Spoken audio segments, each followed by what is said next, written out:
tēma, kā jūs redzat, tā ir mūzika un arhitektūra, vai precīzāk, arhitektūras elementi mūzikā. Un nevēlties rakstīt 5. 7. klase, jo šodien mēs runāsim par tēmu, par Latviju runājot. Tad mums būs baroks Latvijas mūzika, mēs parunāsim par dažiem komponistiem tikai mazliet, jā. Un tad būs 2 radošie darbi un 1 paškontroles testiņš. Tātad tur būs jautājumi, kur jums būs jāatbild jā un nē. Un tagad tā mazliet pēc kārtas. Tātad pirmais mums ir baroks. Nu, palīdz, Kristap. Kas liecina par greznību? Visā, kas tur uztaisīts ir. Jā, nu pirmām kārtām, kas tas pa priekšmetu, Egile ir? Kas šis ir pa priekšmetu? Tā nav glezna, tā ir dzīva.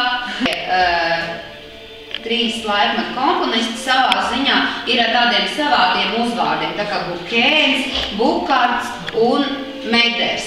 Jā, Meders skaņdarbi mēs klausījāmies. Jā, nu, piemēram, Bukarts un Johans Meders, no kādas valsts viņi varētu nākt? Jā, tiešām no Vācijas. Šo kādu tu vārdu izvēlies? Līklīnija, jā. Kā ar vienu lineāru ritms, jā, ritms. Kur liekam?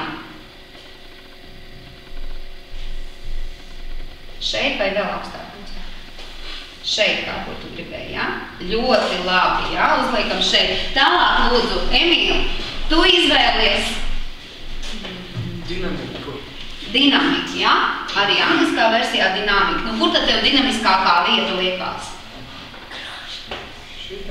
Jā, tas savienojums, klavieris, kurš savienojas ar to čelu, jo tas ir tiešām dinamiski, jā? Nākošais, Kristap, lūdzu, kādu jēdzienu tu izvēlies?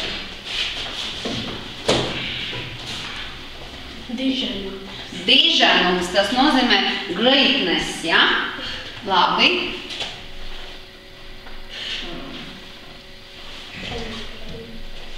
Plaukstu.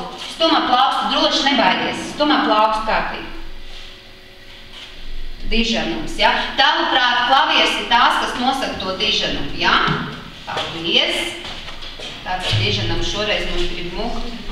Diženums klavierē vienīgi pašām, jā? Tā, jā, un mazliet jāpiedod. Nākošais, Jāna, lūdzu, kādu jēdzienu tu izvēlies? Nu? Dažādas formas? Jā. Different formas, jā? Pieliek, lūdzu, klāt. Nu, kur tev ir tās dažādās formas? Kaut kur lejā? Ņemsim pievienot. Liec plaukstiņu klāt un liec kaut kur lejā. Ap plaukstu. Paņem ap plaukstu. Ja? Šitā. Ja? Tā kā plaustiņu uzliec plaukstu, droši virsū. Nu labi, kurā vietiņā tu gribēji viņu likt? Šeit, ja? Tūlītās. Nu šeit, šajā vietiņā, ja? Un pēdējais mums vēl ir kontrasti un krāšņums. Kādu jēdzienu tu izvēlies? Krāšņums, tātad splendor, jā, kurā vietā liksim splendor, kur tev viskrāšņākā vieta liekās? Šeit centrā, nu tad liec plaukstu un stum droši. Jā, droši stum prom. Droši piestumsim šeit kaut kur, jā? Labi, tā es tūlīt aiztaisu ciet. Un nākošais, lai mēs tā varam redzēt, Jānai vēl ir iespēja kontrasts, jā? Kur tu liksi kontrasts? Šeit ņem kontrastu, jā? Šeit, jā? Nu te pat var pie tā čēla pielikt, jā, viņš tāds, prom, pamēģini vēlreiz. Jā, un visa bilde prom.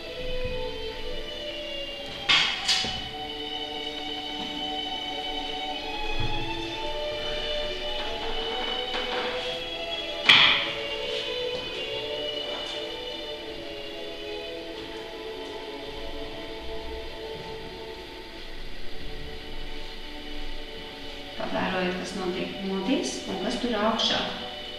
Mēs esam runājuši no šilgumiem. Ja?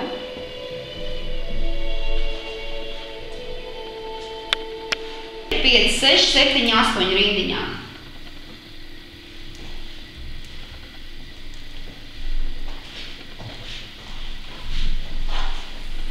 Ir.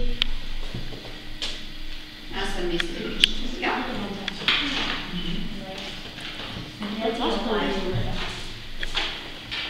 Šeit mums fonā vēl aizvien skan mūzika, mēs palaidīsim mazliet.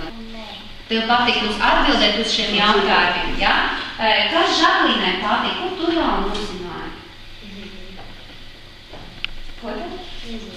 Vēl nezinu, jā? Egil, kas tev patīk no tā visa? Kad tur ir trīs tie mūzika. Jā, kā arī mums Latvijai ir veseli 3 komponisti, ne tikai ārzemē, piemēram, Johans Sebastians Bachs un citi komponisti, bet arī mums ir savi komponisti. Kas tev, Emīl, patīk? Kā arī Latvijā notiek sanāks mūzikas festivāli. Jā, un cik gadus? 17. 17. Lūdzu. Kas tev patīk? Kas palika atmiņā? Vienalga. Patīk atbildēt uz testa jautājumiem, jā? Lūdzu. Man patīk, ka mums te vārdi jāliek tā klavieri. Man arī patīk. Jā, labi, tātad tas pirmais pašpārvaldes darbs, jā? Jāna, kas tev patīk? Man patīk šis atbildēt jautājums, kas interesanti. Un vēl par ēkām. Vai jums nelikās interesanti apskatīt, ka Latvijai ir tik daudz baroko